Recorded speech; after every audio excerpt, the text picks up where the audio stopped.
সুদীপ বন্ধুরা কেমন আছেন সবাই? আশা করি সবাই ভালো আছেন। টেকনিক্যাল সলিউশন ভিডিও আজকের ভিডিওতে সবাইকে স্বাগতম। তো পেয়ারও নতুন একটি আপডেট চলে এসেছে। যদি আপনারা অ্যাপটি আপডেট দেন তাহলে এটা পেয়ে যাবেন। পেয়ারো ঢুকবেন, তারপরে কার্ড অপশন নিচে ক্লিক করবেন, দেখেন।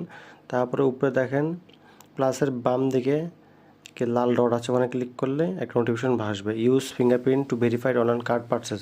যখনই পেয়ারোনের কার্ডের মাধ্যমে যদি আপনার কিছু কিনতে যান, সেক্ষেত্রে বলবে fastest and more secure way confirm your making in purchase stronger protection against fraud, মানে যেটা ফ্রড হয় সেক্ষেত্রে ইউজ ইউর কার্ড। কেউ যদি আপনার কার্ড ডিটেল জানে সে কিনতে পারবে না আপনার অ্যাপের পারমিশন ছাড়া। No more anyone text message and passcode.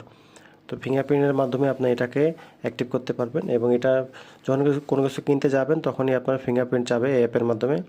তবে একটা নোটিফিকেশন আসবে, বাস নোটিফিকেশন আপনি যদি অ্যাপ্রুভ করে দেন ফিঙ্গারপ্রিন্টের মাধ্যমে, তাহলে বুঝতে পারবে যে এটা আপনার নিজস্ব কার্ড আর আপনি নিজে অর্ডার করতেছেন, অন্যথায় হবে না।